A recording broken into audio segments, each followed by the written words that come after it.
안녕하세요. 신구약 성경인물 리더십에 의해 12주차를 시작합니다. 지난주 과제를 한번 보겠어요. 아직 마감 전이기 때문에 지금 18명 현재 나와 있는데요. 한번 몇 명 거를 보겠습니다. 오늘은 한 중간서부터 좀 볼게요. 앞뒤만 봐도 중간에 또 넘어가는 경우가 있어서, 자, 중간에 보니까 맹경민 학생 한번 보겠습니다.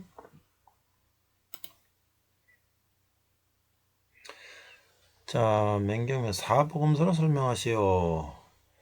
그래서 하나님으로부터의 기쁜 구원의 소식을 전하려 하나님의 아들 예수 그리스도의 가르침과 생애에 관해서 인간들이 남긴 증언의 기록이다.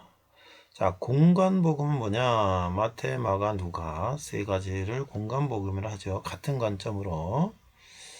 요한복음은 이제 이방인에게 썼다. 조금 다른 관점이다. 얘기겠죠. 마태복음은 마태, 세리마태, 텍스 컬렉터죠.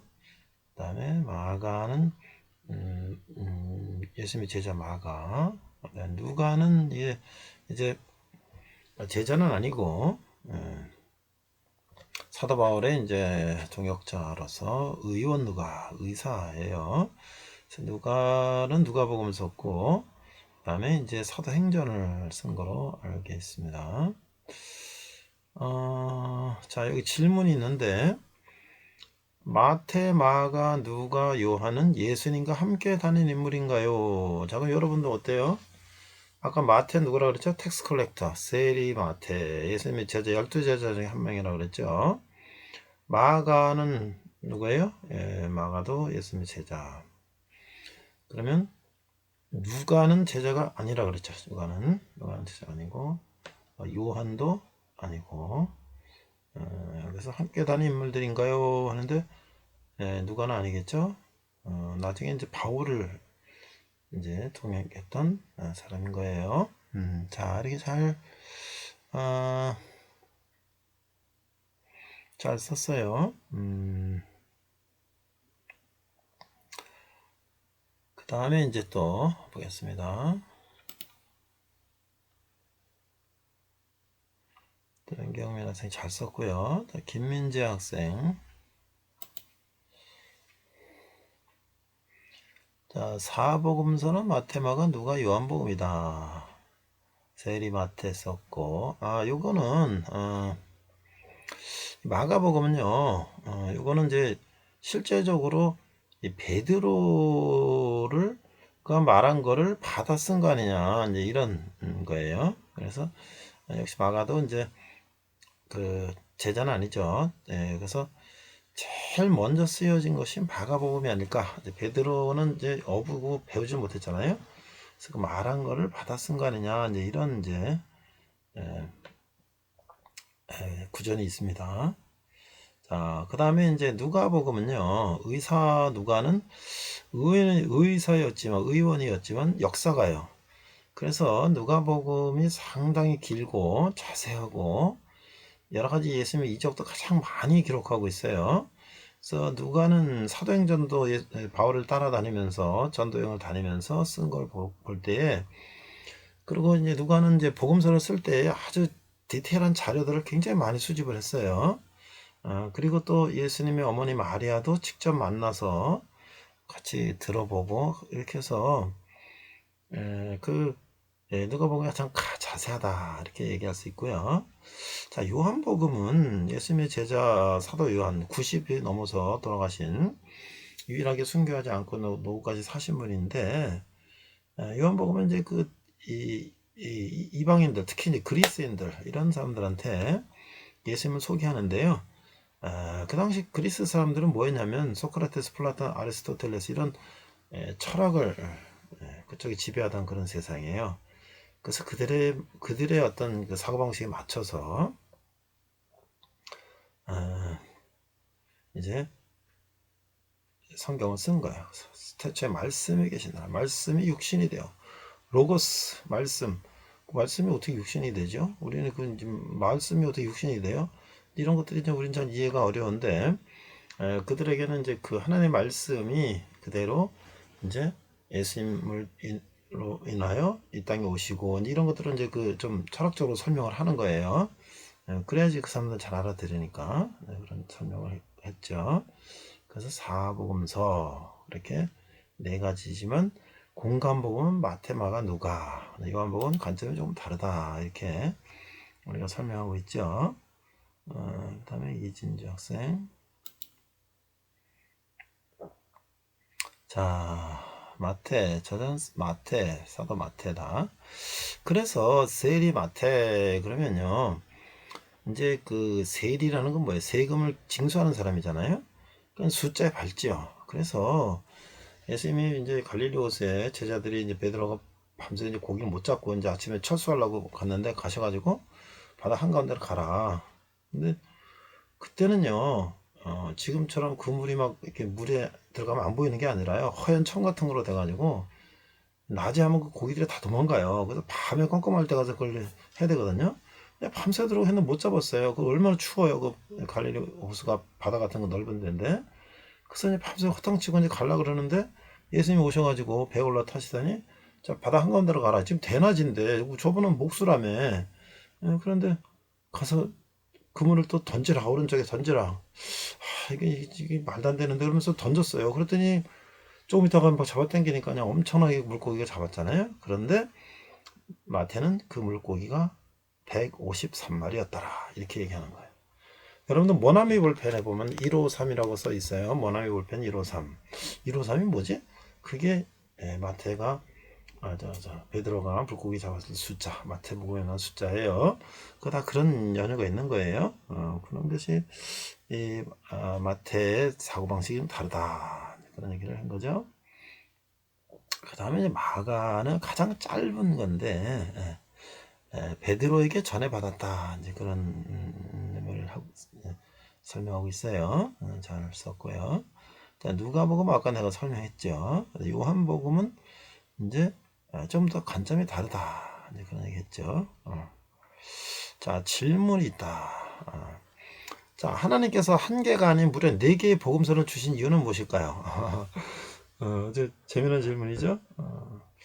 우리가 이제 그 예수님의 이적을 이제 수십 가지가 나오는데요. 그거를 이제 마태, 마가, 누가, 요한으로 해서 이 표를 이렇게 표를 만들어 놓은 게 있어요. 근데 가장 많이 누가복음에 나오지만 거기 또 빠진 게 또 마태나 마가복음 또 이런 나오는 게 있어요. 그런 거 보면 그런 거 종합해 보면 예수님이 이적하신 거 다 볼 수가 있잖아요. 자, 그리고 만약에 우리가 한 사람만이 복음서를 남겼다면, 만약에 마태가 복음서를 남겼다면 마태의 관점에서만 예수님을 바라볼 수 있게 보겠죠. 그러나 복음서가 여러 개 있다는 것은 여러 다양한 각도에서 예수님을 바라봤다는 것이니까 아마 이것도 하나님의 그런 뜻이 있지 않을까, 그런 생각이 드는 거예요. 그래서 예수님을 한 단면만 보는 것이 아니라 다양한 단면으로 예수님을 바라보는 관점을 우리가 이 복음서를 사복음서를 통해서 알 수 있는 거죠. 네. 좋은 질문이에요. 자, 그 다음에 또 보겠습니다. 손다현 학생. 사복음서, 마태, 마가. 그래서 이제 네, 복음서를 마태복음은 또 무슨 복음이다. 이제 동물의 이름을 따서 하기도 하고, 여러 가지로 이제 이게 사자복음이다. 또 무슨 송아지 복음이다. 이렇게 해서 이제 여러 가지로 또 이제 이렇게 부르기도 하고 그래요. 그래서 요한복음까지 잘 설명했다. 요한복음 읽어볼까요? 요한복음 표면상 다른 복음들과 다소 차이가 있지만 그것과 조화를 이룬다. 왜냐하면 하나의 복음을 말하기 때문이다. 요한복음에서는 예수 그리스도를 하나님의 아들 곧 영생의 주님으로 표현한다. 주 예수님의 신적인 면을 강조하고 성자 하나님으로서의 영광된 부활과 그 권능, 영적인 면 등을 부각했기 때문에 독수리 복음이라고도 불린다. 사도 요한이 성령의 영감으로 복음서를 기록하였고 전 세계 인물 대상을 한다. 예수님의 신성을 집중적으로 부각하고 있음으로 인해 믿는다는 말이 등장하는 것도 특색이라고 할 수 있다. 그러니까 우리가 그 예수님의 인성과 신성 얘기하죠. 인성이라는 건 우리 사람으로 오신 거예요. 예수님도 배고픔 밥을 드셔야 되고, 졸리면 주무시고, 피곤하면 쉬시고, 슬픔 울으시고, 우리가 똑같아요. 그러나 우리의 다른 면이 있어요. 예수님은 신이시기 때문에 죽은 사람을 살리시고, 병든 자를 고치시고, 무리를 걸으시고, 여러 가지 이적을 행하시는 건 우리는 다른 거예요. 그래서 그것을 인성과 신성이다 이렇게 얘기하죠. 그래서 우리는 이제 성경을 볼 때에, 아니 어떻게 죽은 사람을 살릴 수 있냐, 어떻게 무리를 걷냐, 이게 말도 안 된다. 그런데 그거는 예수님은 인간이라고 우리는 생각하기 때문에 그게 이해가 안 가는데, 예수님이 신이시다, 하나님이시다 그러면 불가능한 게 없는 거죠.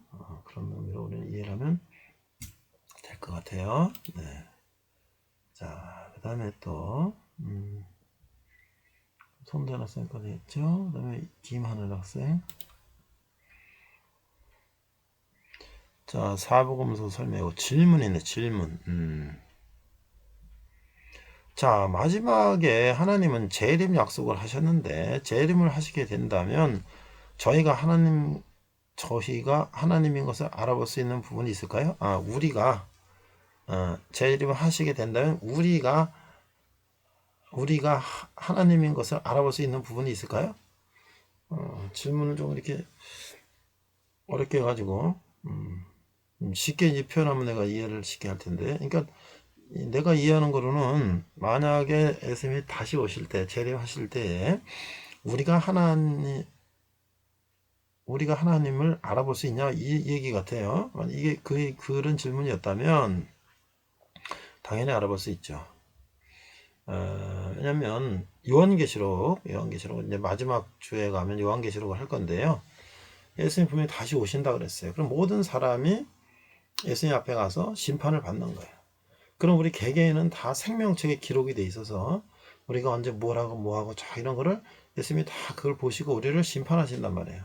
그럼 당연히 심판하시는 분이 저 위 높은 위에 앉아 계시고 우리 그 밑에서 심판을 받는 거 아니겠어요? 그럼 우리 당연히 예수님을 바라보겠죠. 심판자로서 오신 예수님을 바라볼 수 있겠죠. 네.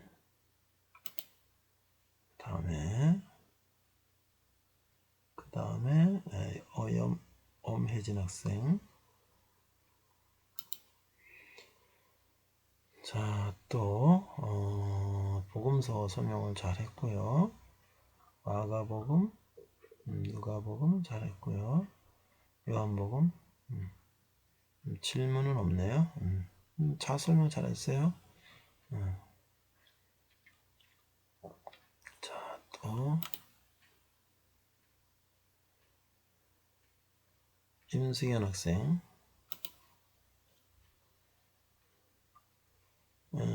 복음서 잘 했고요.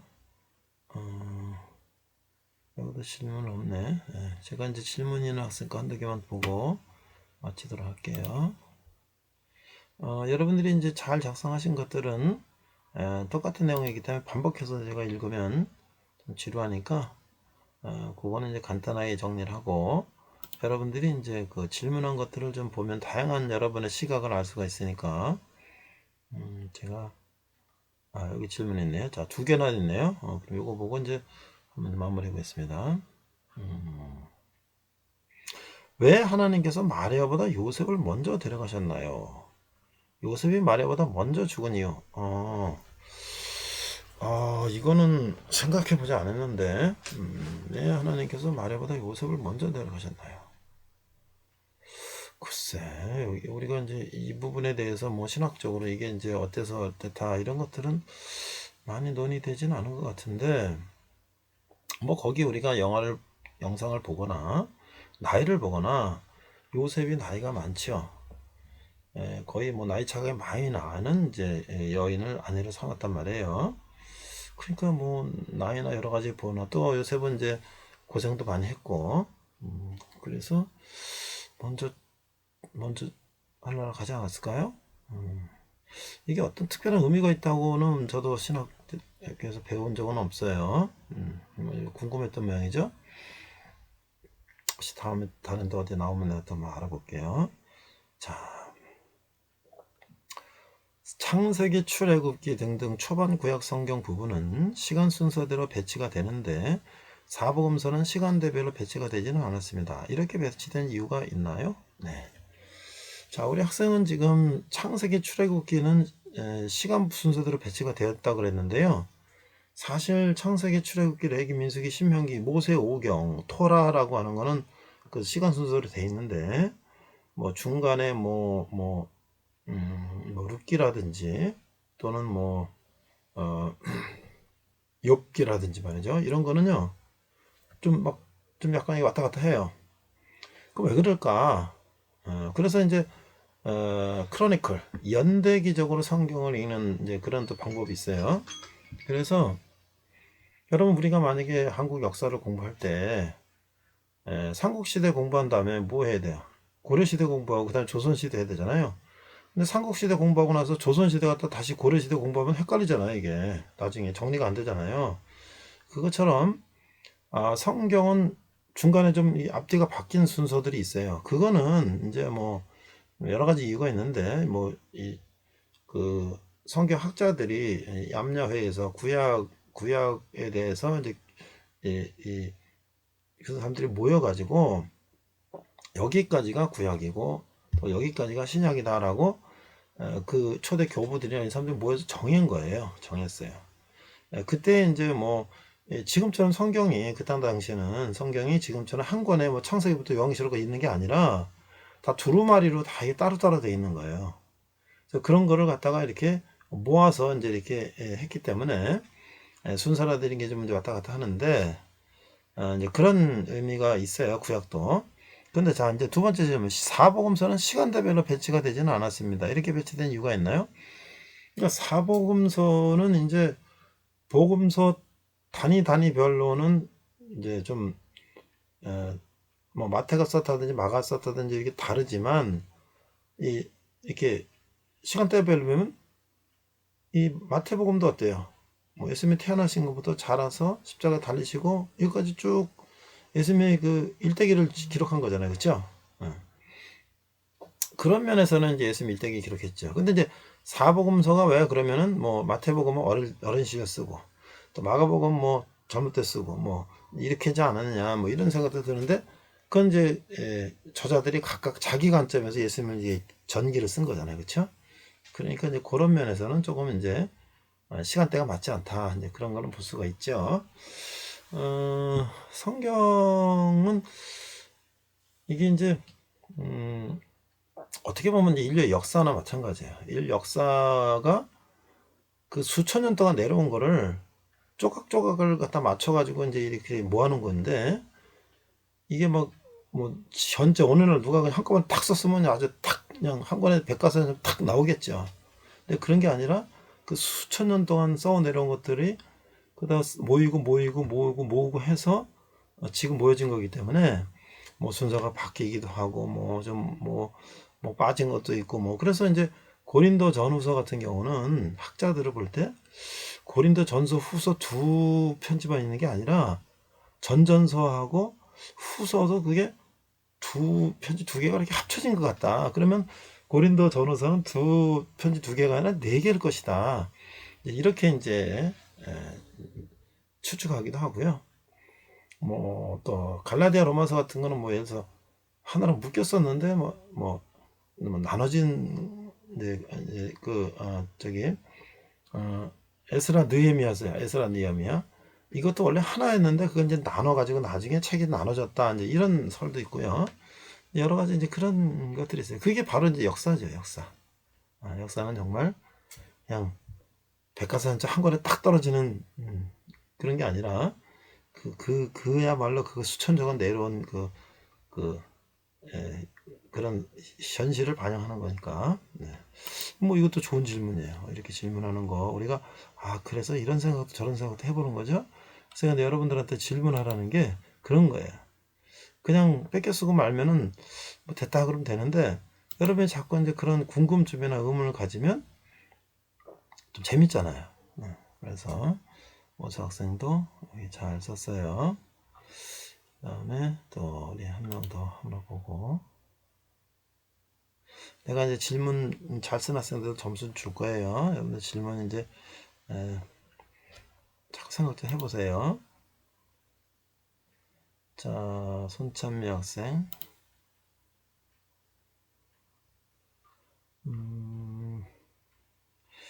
참여 학생도 뭐 특별한 질문 없네요. 저기 앞에 가면 반장이 많이 쓰고 있는데 반장이 아마 질문했을 것 같아요.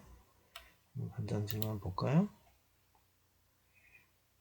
한현 학생.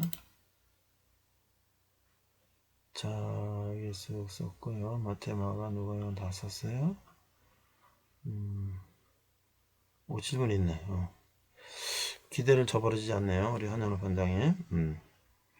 자, 질문. 왜 예수님께서는 쓰지 않으셨을까라는 생각이 들었습니다.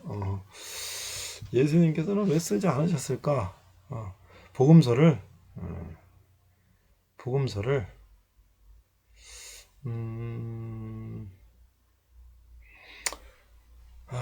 첫째. 그냥 내가 이제 이거는 약간 그냥 상식적인 얘기를 그냥 해볼게요. 유명하신 분이, 예? 특히 그분이 신이시라면, 그분이 자기 자신에 대해서 막 이렇게 기록을 남기고 그럴 필요가 있을까요? 예. 그분은 그냥 그 신 그 자체고, 그죠? 위대한 인물은 위대한 인물 그 자체잖아요. 그분이 너무 훌륭하시고 너무 위대하셔서 그를 옆에서 따르던 사람들, 그를 또 이렇게 예? 후대 역사가들이 그분을 기리기 위해서 이제 이렇게 쓰는 거 아닐까요? 그래서 예수님께서는 그 예수님 자신에 대해서 복음서를 직접 쓰지 않으셔도 하나님께서 이 땅에 보내신 목적, 그 예수님 이 땅에서 하셔야 될 일들을 그 하시는 일이 우선이고 그것은 뭐 누가 쓰든 안 쓰든 하나님께서 계획하셨고 하나님께서 하시도록 하신 거기 때문에 뭐 그런 쓰는 거에 대해서 직접 예수님이 관심을 갖는 것보다는 오히려 제자들이 예수님을 3년 동안 따라다니면서 모든 걸 다 배우고 그랬잖아요. 그러니까 그 배운 것들을 제자들이 이제 기록하는 그런 거로 되지 않았을까? 저도 그런 생각을 해봅니다. 여러분들 질문을 보니까 아주 독특하고 재밌어요. 어른들은 이런 생각 못 하는데 확실히 젊은 여러분들이 그런 생각합니다. 자, 하나님은 왜 마리아에게 음성을 들려주시고 예수를 낳게 하는 선택을 하셨을까요? 자, 여러분들은 이제 우리 한번 상상을 해봐요.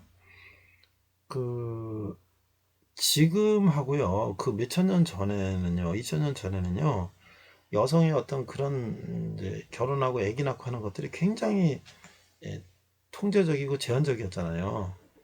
그래서 이제 지금 이슬람도 그렇고요, 이 유대 율법에서도요, 여성이 결혼 안 하고 애 낳으면요, 그 돌로 맞아 죽는 거예요. 이슬람은 그 명예살인이라는 거 있잖아요. 가족 중에 여동생이 뭐 그건 자기 여동생이 잘못하지 않았고 외부 사람이 뭐 성폭행을 했다든지 어떻게든지 해갖고 그 피해를 입었는데도 불구하고 우리 가족의 명예를 더럽혔다고 죽이는 뭐 이런 것도 있어요 지금. 그 참 억울하기 짝이 없죠. 자, 그런데 만약에 하나님이 마리아에게 그런 것도 없이 그냥 임신을 하도록 했다 그러면 마리아 어떻게 되는 거예요? 그럼 죽는 거예요. 근데 하나님은 친절하시게 마리아에게 직접 내가 너에게 아기를 구세주를 너를 통해서 낳게 하겠다 하고 확실하게 들려주신 거죠. 그러니까 마리아는 그 확실하게 그러면서도 마리아는 예 저는 순종하겠습니다 했잖아요. 저는 못하겠습니다 그러면 또 하나님이 또 다른 사람을 시킬 수도 있는 거예요. 하나님은요 강제로도 하시지만 원하지 않으면 그 촛대로 옮기시는 거예요.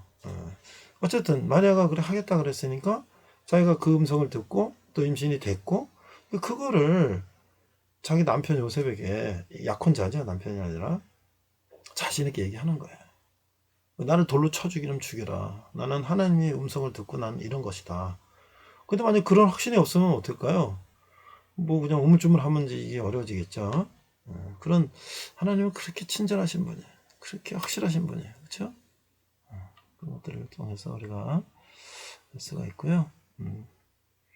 그 다음에 김치환 학생인가요? 자, 이 복음서는 예수님의 탄생에 대해서는 얘기이기 때문에 우리가 좀 더 이런 질문들을 많이 해보는 게 더 예수님을 이해할 수 있는 그런 그게 됩니다. 그래서 시간이 갔지만 혹시 또 어떤 질문이 있는지 마지막으로 한 번 더 볼게요. 그 다음에 처음 옮겼나요? 연서